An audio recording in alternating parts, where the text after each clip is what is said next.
Philippe Juvin, le candidat à l'investiture des Républicains, est l'invité d'Europe Matin. Mathieu Bock-Côté nous a rejoint. Bonjour Mathieu. Bonjour. Sonia Mabrouk est toujours là également. On parlera du pouvoir d'achat, Philippe Juvin, tout à l'heure dans le dernier quart d'heure, puisque sur les questions d'économie, vous avez des propositions. Mais d'abord une question qui m'est inspirée par ce que vous venez de dire à Sonia Mabrouk à propos de l'hôpital. Alors, vous revendiquez votre statut de médecin, issu de la société civile. On a eu un président banquier avec Emmanuel Macron, un président avocat avec Nicolas Sarkozy.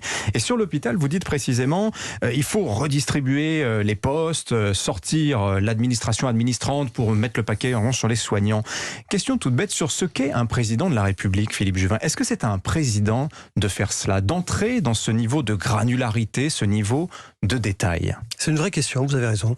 Il y a un partage depuis 1958 qui a varié entre le président de la République et le Premier ministre. Il est certain que le Premier ministre doit gouverner. D'ailleurs, c'est la Constitution.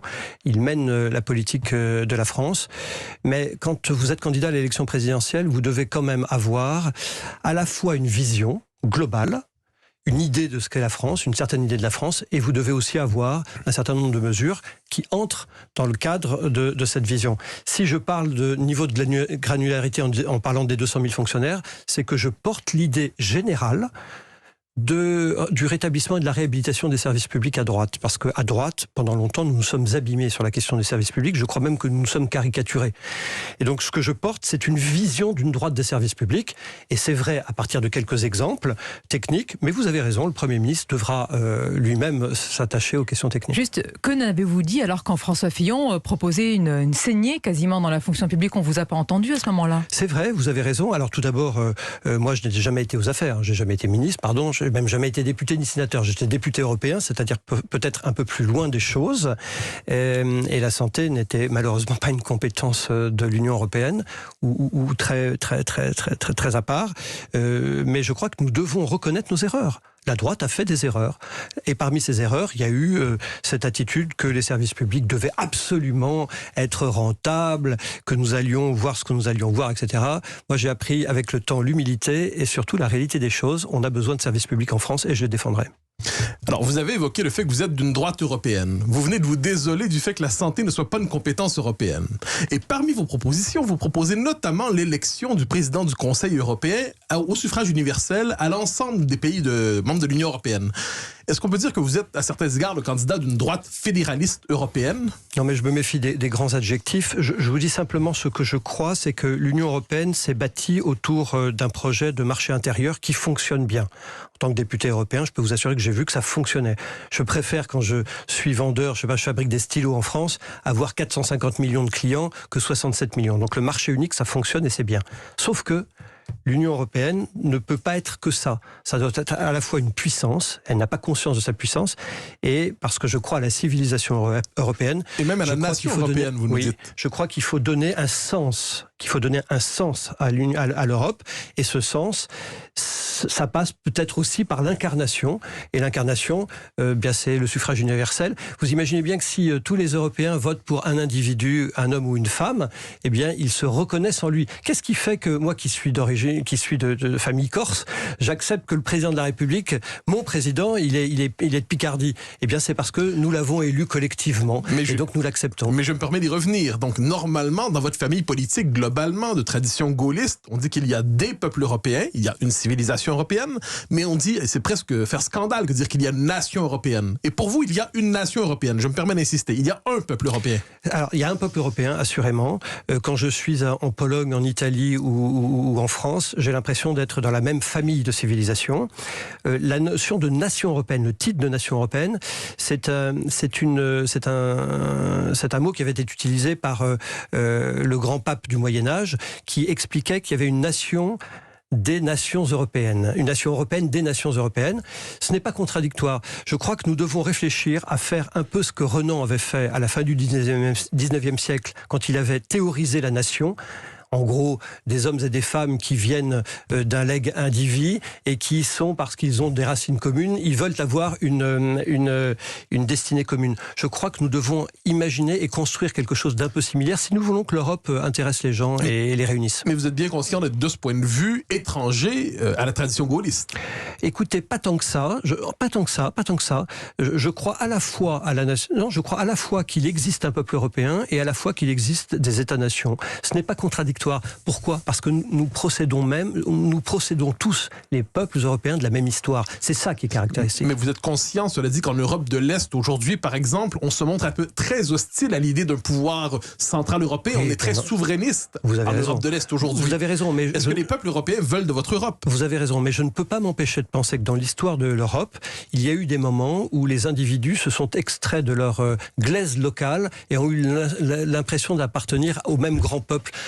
Quand les Athéniens et les Spartiates luttent contre Darius, ce sont plus des Athéniens et des Spartiates, ce sont des Grecs. Et donc à ce moment-là, l'Europe, c'est la Grèce. Quand un bénédictin de Racheneau écrit un bénédictin de Cluny, ce n'est pas un sujet du roi de France qui écrit un sujet du Saint-Empire, c'est un bénédictin qui écrit un autre bénédictin. À ce moment-là, l'Europe, c'est le mouvement bénédictin. Mais aujourd'hui, Philippe Juvin, entre un Hongrois, un Polonais et un Français, quelles sont les valeurs communes quand on voit l'énorme différence, même si on prend par exemple les réformes de justice qui ont été effectuées, qui sont à l'encontre, comme l'ont dit beaucoup de responsables politiques français, de nos valeurs en France. On ne voit pas aujourd'hui le socle commun qui pourrait faire nation. Si, nous procédons d'une même histoire, nous avons des valeurs grecques, romaines, chrétiennes et des lumières communes. Enfin, on ne se réveille pas tous les matins en se disant on a la même civilisation, on se réveille tous les matins en se disant est-ce qu'on partage aujourd'hui les mêmes réformes, les mêmes objectifs, les mêmes défis ? En fait, on se place à deux niveaux. Moi, encore une fois, je pense que nous venons de la même épaisseur de civilisation commune, que vous soyez en Pologne ou en France, nous venons du même endroit. Alors c'est vrai que dans la vie quotidienne, les peuples ont des aspirations qui peuvent être différentes, mais sur le fond du fond, oui, j'assume que nous sommes la même civilisation, le même terreau. Mais Philippe Juvin, très concrètement, vous, président, vous assumez de porter l'idée d'un saut fédéraliste, c'est-à-dire d'une dilution de la souveraineté nationale au profit d'un projet européen, au nom d'une souveraineté européenne. C'est dans la droite lignée des questions que vous posez, Mathieu Bock-Côté, à l'instant. Alors, je ne crois pas que ça soit un saut fédéral. Je crois simplement que c'est l'aspiration à ce que l'Europe devienne autre chose qu'un grand marché, mais une puissance. Et une puissance, elle doit s'incarner. Aujourd'hui, qui incarne la puissance européenne ? Moi, je ne sais pas. Très franchement, je ne sais pas. Demandez à l'homme de la rue qui incarne la puissance européenne, qui est le président du Conseil, les gens ne savent pas.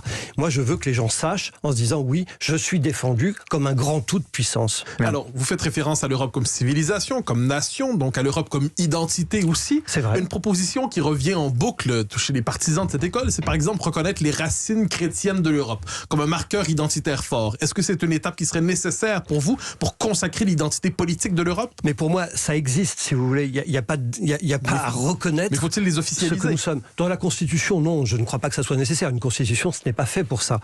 En revanche, je souhaite, encore une fois, que dans le débat, il soit très tranquillement dit et accepté l'évidence de la vérité historique, c'est que oui, nous venons d'Athènes, nous venons de Rome, nous venons des Lumières et nous venons de la chrétienté. Mais est-ce à dire qu'il y a, parce que là vous parlez de beaucoup de civilisation donc européenne, chrétienne, qu'il y a en opposition une autre civilisation, nous sommes aussi une terre d'immigration, d'arrivée. Quel est vous n'êtes pas par rapport aux autres candidats quelqu'un qui affirme qu'il faut fermer les frontières, au contraire, et qu'il faut arrêter l'immigration. Vous avez une vision, on va dire, plus ouverte, en tous les cas peut-être plus pragmatique sur ces sujets-là. Ce que je crois sur l'immigration, c'est que d'abord ce n'est pas un droit et que les pays ont le droit de définir qui vient s'installer sur son territoire. Voilà, ça paraît une évidence.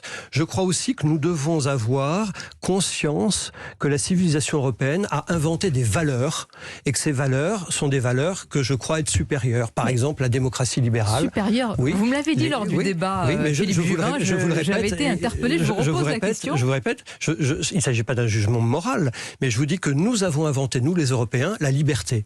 Nous avons inventé l'autocritique. Et tenez-vous bien, nous avons D'autres vont vous dire qu'ils ont inventé les mathématiques. Je ne sais pas. Peut-être, mais je crois que ces valeurs de liberté, de démocratie libérale et même d'autocritique très spécifiques à l'Union européenne, à la civilisation européenne, ce sont des valeurs supérieures et qu'elles méritent d'être défendues d'ailleurs entre nous.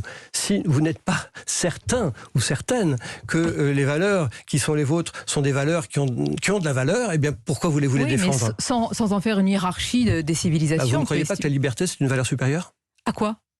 L'absence de liberté. Non, mais c'est Vous une ne croyez pas évidence. Mais quelle autre civilisation partage le manque de liberté? Est-ce que vous ne croyez pas que l'autocritique, le fait par exemple de refuser la théocratie et de croire au libre arbitre, c'est une valeur supérieure? Moi, je le crois. Est-ce que toutes les civilisations croient au libre arbitre? Je ne crois pas. Philippe Juvin, on va marquer une courte pause. Vous restez avec nous jusqu'à 9h. Vous êtes l'invité d'Europe Matin avec Mathieu Bock-Côté et Sonia Mabrouk. À tout de suite.